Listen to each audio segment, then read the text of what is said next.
2026 నుంచి రైతు బంధు 15,000 ఇవ్వాలి. మొత్తం 22 లక్షల మంది కౌలు రైతులకు కూడా రైతు బంధు ఇవ్వాలి. అధికారంలోకి రాకముందు 3 పంటలకు రైతు బంధు ఇవ్వాలన్న రేవంత్ రెడ్డి ఇప్పుడు ఆ పని చేసి చూపించాలి. ప్రజలకు ఇచ్చిన ప్రతి హామీని రేవంత్ రెడ్డి నిలబెట్టుకోవాలి.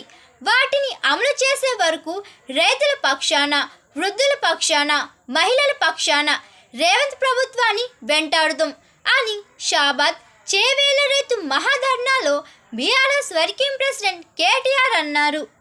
ఇవాళ షాబాద్ లో జరిగిన ఈ రైతు ధర్నా, రైతు దీక్ష మొట్టమొదటిది మాత్రమే.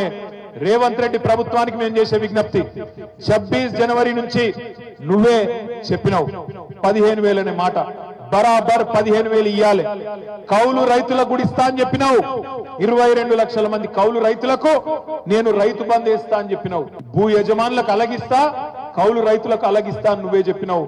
మాట నిలబెట్టుకోవాలి. కౌలుదారులకు కూడా నువ్వు చెప్పినట్టు 15,000 ఇయ్యాలి. అదే విధంగా నువ్వు ఇంకో మాట ఇచ్చినావు, భూమి జాగా లేనోళ్లకు, రైతు కూలీలకు నెలకు 1000 రూపాయల చొప్పున సంవత్సరానికి 12,000 ఇస్తా అని చెప్పినావు. బరాబర్ రైతు కూలీలకు కూడా 12,000 రూపాయలు ఇచ్చి తీరాలి. రైతు కూలీలకు ఇయ్యాలి, కౌలు రైతులకు ఇయ్యాలి, భూ యజమానులకు ఇయ్యాలి. ఆ రోజు రేవంత్ రెడ్డి ఒక డైలాగ్ కొట్టిండు, 2 పంటలకు కాదు 3 పంటలకు ఇయ్యాలన్నాడు. 2 పంటలకు కాదు 3 పంటలకు రైతు బంధు ఇయ్యాలన్నాడు. నేను ఒకటే అంటున్నా, రైతుల తరఫున, ఎందుకంటే రైతు కులం లేదు, రైతుకు మతం లేదు, అన్ని కులాలోళ్ళు ఉంటారు, అన్ని మతాలోళ్ళు ఉంటారు. 70 లక్షల మంది రైతుల పక్షాన, 22 లక్షల మంది కౌలు రైతుల పక్షాన, భూమి లేని నిరుపేదల పక్షాన ఇలా బీఆర్ఎస్ పార్టీ అడుగుతున్నది. ఇచ్చిన మాట నిలబెట్టుకో.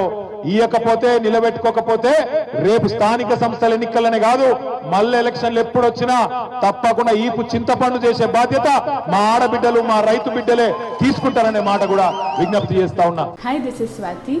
లైక్ చేయండి, షేర్ చేయండి, కమెంట్ చేయండి అండ్ సబ్స్క్రైబ్ చేయండి GRTV. Hi, this is Monica. Please like, share and subscribe GRTV.